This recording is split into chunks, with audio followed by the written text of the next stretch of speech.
Terça-feira, dia 1º de abril de 2025. Sejam todos muito bem-vindos, meus amigos, a mais um vídeo do canal Terra Brasilis News.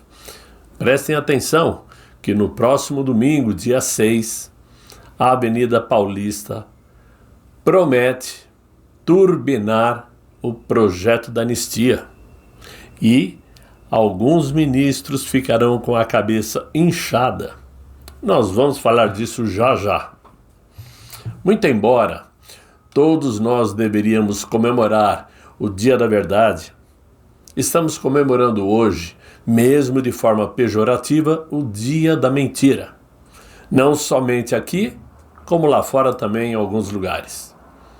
Mas por ser então o Dia da Mentira, é fácil saber quem deve ficar com a taça de campeão nessa competição de inventar lorotas, para não dizer mentiras. Frases famosas marcaram a figura do campeão, como, por exemplo, o brasileiro vai voltar a comer picanha todo dia. Quem ganha até R$5.000 ficará isento do imposto de renda. Vou acabar com o conflito entre Rússia e Ucrânia numa mesa de bar. Criei a lei da liberdade religiosa. A esquerda nunca invadiu os 3 poderes. Bolsonaro é o culpado pelos calotes de Cuba e Venezuela. A Venezuela é uma democracia. E tantas outras bobagens que ficaríamos horas relembrando. Talvez por isto nem existe espaço para um segundo colocado. Mas é justamente por isso que vivemos hoje no Brasil a tese de que nada é mentira, desde que se prove o contrário. Pois, segundo o PT e seus partidos satélites, se vocês repetirem incansavelmente essas mentiras, elas se tornarão verdades na cabeça dos incautos. Temos um país em frangalhos, frangalho financeiro, com um sistema político e jurídico abaixo do mínimo aceitável e uma cultura moral e cívica destruída.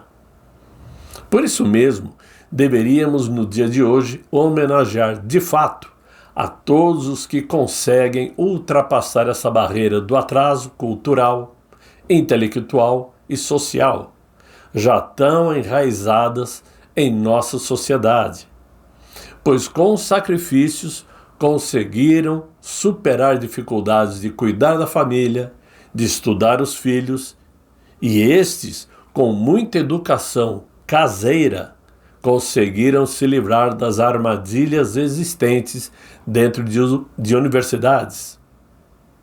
O que não é mentira é que no próximo dia 6, domingo próximo, não? A manifestação que está programada pelo nosso presidente Jair Bolsonaro deverá se tornar um marco, um divisor de águas. Não por conta de recorde pessoas na Avenida Paulista, nem estamos mais preocupados com o volume de pessoas, pois sabemos que o nosso presidente atrai a população. Mas porque o momento é oportuno. Um momento para decidir o futuro de milhares de pessoas que, direta ou indiretamente, foram caladas e presas, desde o fatídico dia em que a esquerda armou aquela armadilha na Praça dos 3 Poderes, no dia 8 de janeiro de 2023. O nosso ainda presidente espera contar com a presença de ao menos 6 governadores de estado e 50 parlamentares do Brasil inteiro, para travar uma nova rota de luta para ver aprovada o projeto da lei de anistia. E desta vez com o apoio do PSD de Gilberto Kassab, o que nos dá uma esperança de que também se possa ver aprovada o mesmo projeto no Senado Federal, onde o PSD possui 15 senadores, que somados com os do PL e dos partidos coligados, podem nos dar maioria, desde que Davi Alcolumbre coloque em pauta. E ele também sofrerá pressões, e pesadas. Dizem nos bastidores, isto é fuxico, não é informação, que o próprio Jair Bolsonaro e o governador Tarcísio de Freitas estão trabalhando para levar Kassab na Avenida Paulista, mesmo sabendo do enorme risco, do risco estratosférico de ele receber vaias. O próprio Gilberto Kassab sabe disto.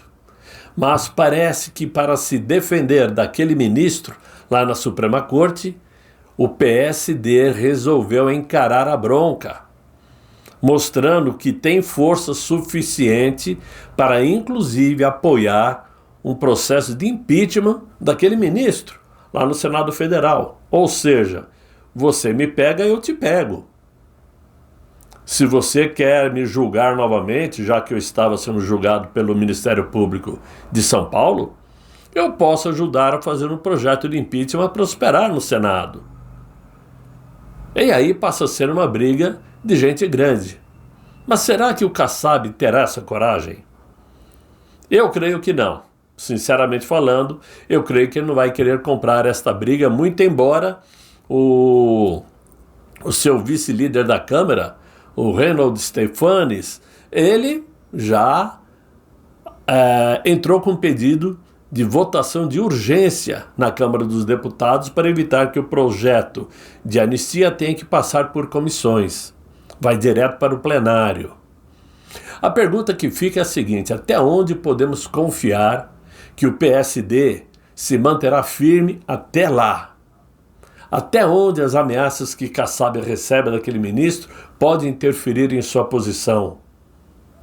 A nosso favor, temos o filé mignon, que são os pleitos eleitorais de 2026, onde esses mesmos parlamentares que podem nos ajudar agora precisam de nossos votos, dos votos de todos para poderem serem reeleitos. Ou então podem correr o risco de perderem a mamata, que é boa demais, hein? É muito boa.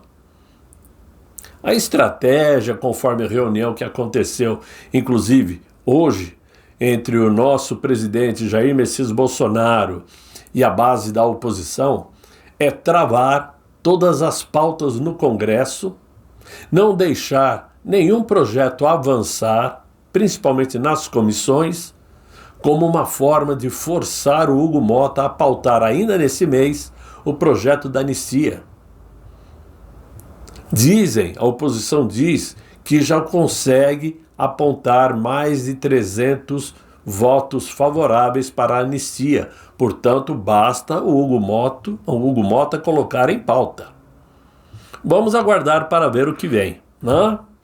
Agora, a verdade é que alguns interlocutores do Legislativo e do Judiciário, segundo as informações da CNN Brasil no dia de hoje, o procurador Paulo Gonet e o próprio ministro Moraes estão se preparando para distensionar a situação com a direita bolsonarista.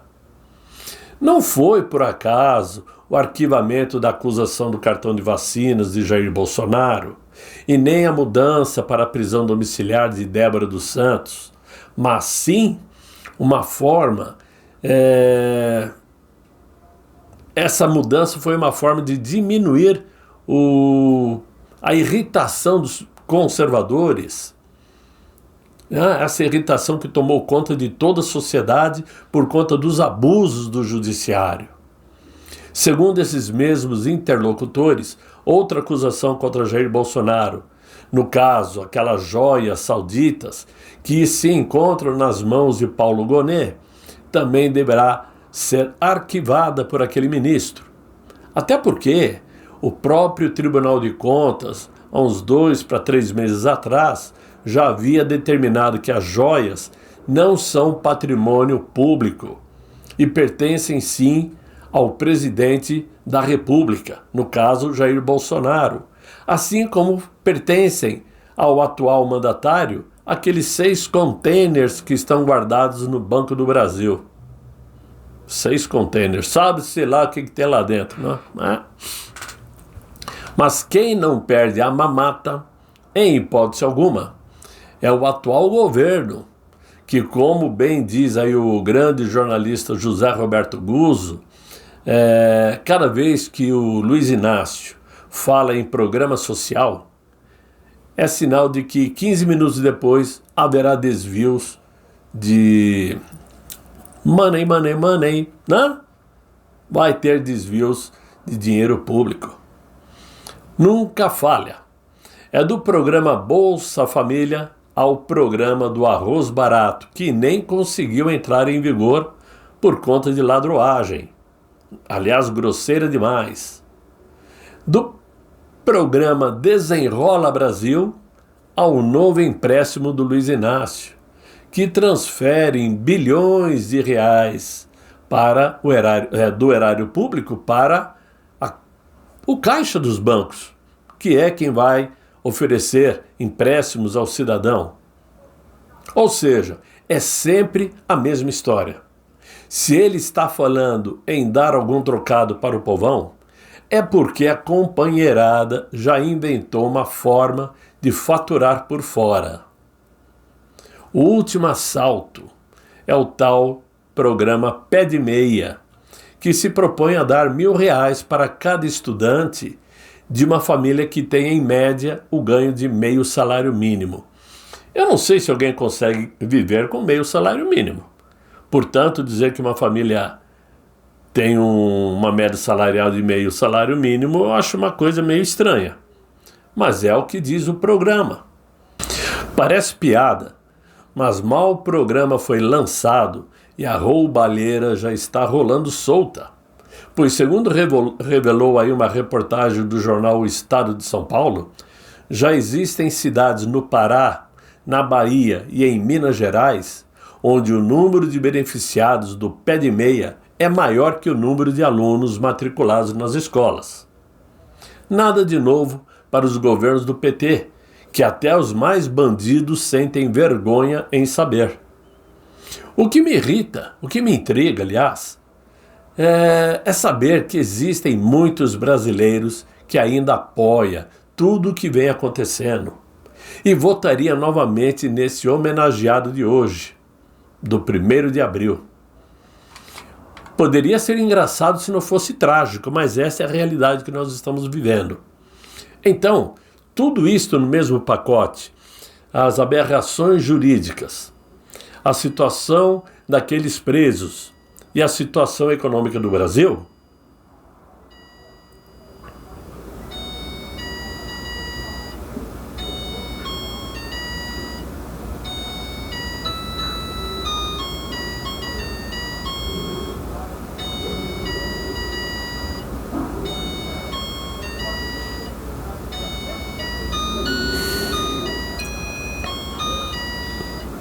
faz com que no próximo domingo tenhamos uma festa maravilhosa na Avenida Paulista, com discursos fortes, com discursos que prometem chacoalhar o sistema e, claro, vai botar fogo na lenha, porque o povão já está cansado. Comida cara, combustível cara, né? Situação aí de segurança pública péssima. São Paulo ainda se salva, mas o resto do Brasil está triste demais. Situação econômica péssima, inflação explodindo. Ou seja, não existe nada de bom a ser comemorado pela esquerda. E a direita, obviamente, tem que saber tirar proveito dessa situação. Tem que colocar fogo nessa fogueira. Jogar mais lenha para que esse fogo não diminua. Porque certamente, pela pressão que virá daqui por diante, Hugo Mota não conseguirá evitar de colocar em pauta o projeto da anistia, mesmo sabendo que já tem acordos feitos com o atual mandatário durante essa viagem mamata para o Japão e para o Vietnã, e mesmo sabendo que o Supremo Tribunal Federal está de olho, porque Hugo Mota também tem rabo sujo. Então, meus amigos, só nos resta continuar acompanhando e esperar o que vem por aí. Por hora, esse era o vídeo que eu tinha para vocês no dia de hoje. Eu espero que vocês tenham gostado. Deixem aí os likes, se inscrevam no canal, convidem seus amigos para me acompanhar. E eu conto com vocês para um próximo vídeo amanhã, se Deus quiser, e Ele há de querer Fiquem todos muito bem, fiquem com Deus. Tchau, tchau.